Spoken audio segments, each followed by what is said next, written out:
wabarakatuh. Baiklah, di video kami kali ini, saya Saadah dan teman saya Tenisa Spatika, Della Destrianti, Hendriko Mendropa. Nah, di video kami kali ini, kami akan menjelaskan jurnal mengenai aktivitas imunomodulator ekstrak etanol daun pepaya dengan metode induksi bakteri dan CCB-DIPS. Tanaman pepaya atau Sarisa papaya merupakan salah satu tanaman dengan keluarga atau famili Sarisaceae yang telah dikenal luas dan memiliki multifungsi bagi kesehatan. Penggunaan herba pepaya ini telah dikenal luas di masyarakat sebagai salah satu alternatif dalam pengobatan berbagai penyakit, di mana daun pepaya ini memiliki banyak manfaat untuk pengobatan. Salah satunya adalah untuk meningkatkan daya tahan tubuh atau dikenal dengan sistem imun. Nah, di sini saya juga akan menjelaskan sedikit mengenai sistem imun. Nah, sistem imun itu adalah sistem perlindungan tubuh dari penyakit yang disebabkan oleh berbagai mikroorganisme dengan prinsip menjaga keseimbangan kondisi di dalam dan di luar tubuh. Baiklah, saya akan menjelaskan metode pada penelitian kali ini, yaitu untuk bahannya daun pepaya. Jadi untuk hewan yang digunakan yaitu tikus galur wistar dengan berat 150 sampai 250 gram yang mana berumur 2 sampai 3 bulan. Nah, tikus ini sebelum dilakukan pengujian diadaptasi dulu selama 7 hari. Selanjutnya sebagai penginduksi untuk menurunkan sistem dari imun tikus ini digunakan suspensi yang bakteri Shigella dysentery itu ATCC 13313. Nah, selanjutnya dilakukanlah ekstraksi. Jadi simplicia daun pepaya tersebut diekstraksi dengan cara maserasi dengan menggunakan pelarut etanol 70% selama 3 kali 24 jam. Nah, ekstrak cair yang diperoleh tadi dipekatkan dengan rotary evaporator pada suhu 40-50 derajat Celcius dan dikisatkan di atas penanas air hingga diperolehlah ekstrak dengan berat yang konstan. Setelah itu dilanjutkan dengan penapisan fitokimia. Untuk penapisan fitokimia dilakukan menurut cara Farnsworth yang dimodifikasi. Nah, dengan tujuan untuk mengetahui kandungan metabolit sekunder golongan senyawa alkaloid pada ekstrak tersebut, baik itu flavonoidnya, tanin, senyawa polifenolat, steroin, triterpenoid, monotriterpenoid, sesquiterpenoid, saponin, dan guanin.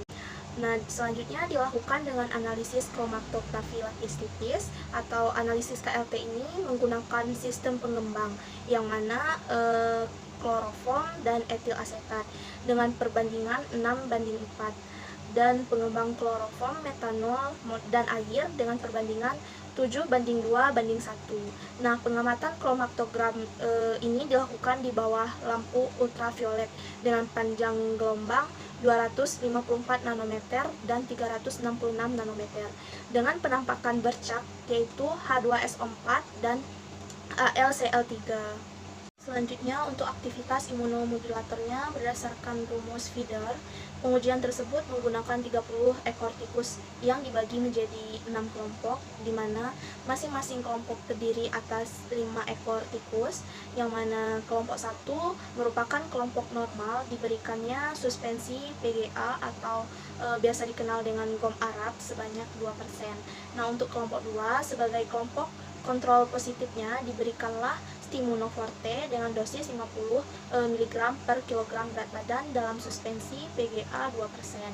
Nah, kelompok 3 sebagai kelompok kontrol negatifnya diberikanlah PGA 2%. Selanjutnya itu kelompok 4-6 sebagai kelompok uji diberikanlah suspensi ekstrak etanol daun pepaya dengan dosis kelompok 4 200 mg per kilogram berat badan, kelompok 5 400 mg per kilogram berat badan, dan kelompok 6 800 mg kilogram per berat badan.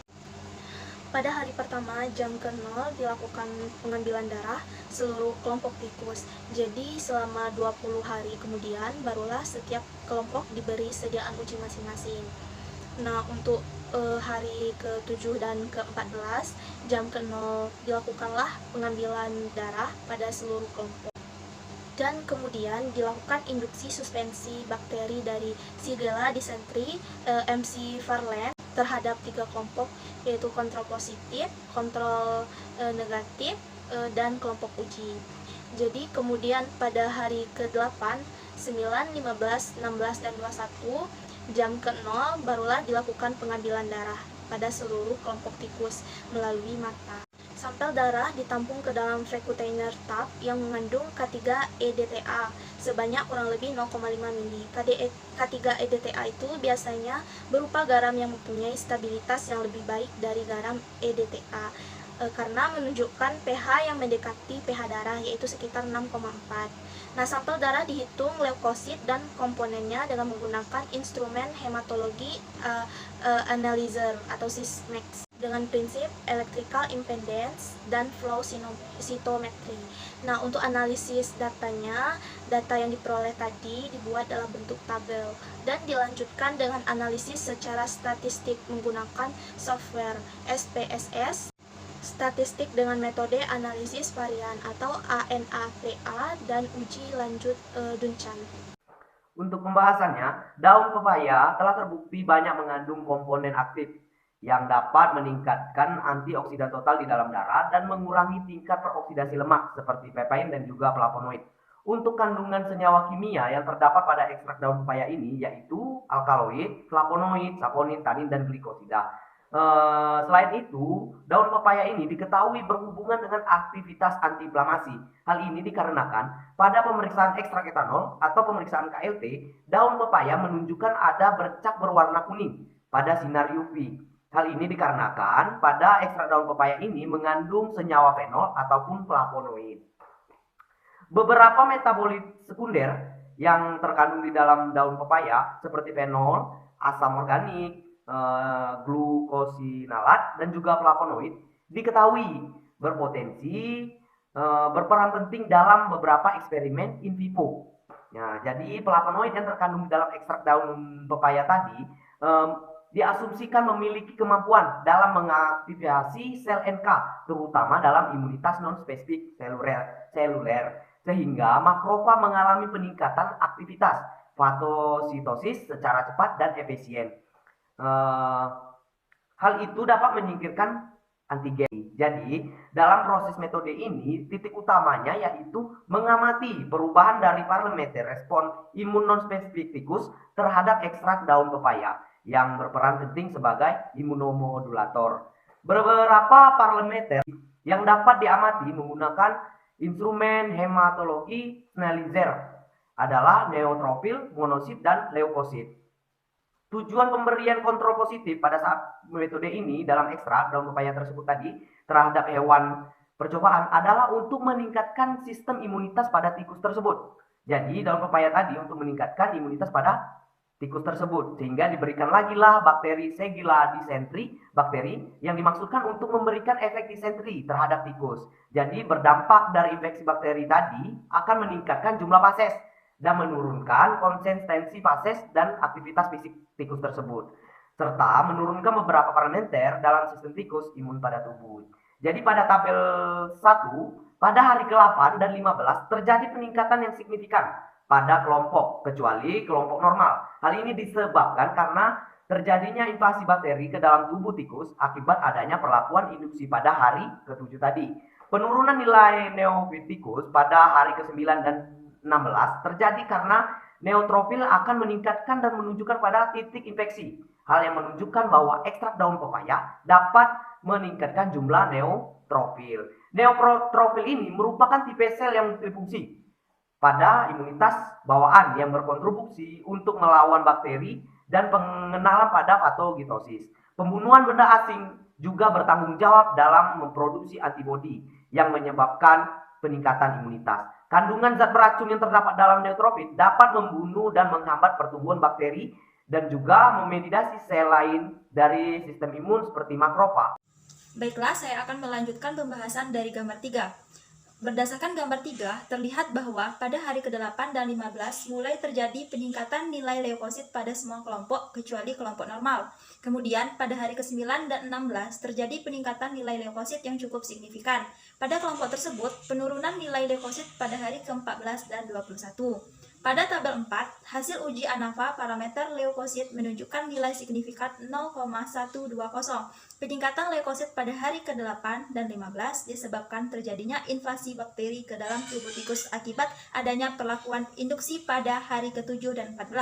Peningkatan yang signifikan terjadi pada hari ke-9 dan 16 merupakan bentuk pertahanan diri terhadap infeksi bakteri. Berdasarkan gambar 4, terlihat bahwa pada hari ke-8 dan 15 mulai terjadi peningkatan nilai limfosit pada semua kelompok kecuali kelompok normal. Peningkatan yang cukup signifikan terjadi pada minggu kedua, tepatnya pada hari ke-16 dibandingkan dengan hari ke-9. Menurut hasil analisis asumsi normalitas dan homogenitas, parameter limfosit memenuhi syarat di mana nilai P besar dari 0,05 dari setiap kelompoknya. Pada tabel 5, hasil analisis ANAVA menunjukkan bahwa nilai signifikan 0,119.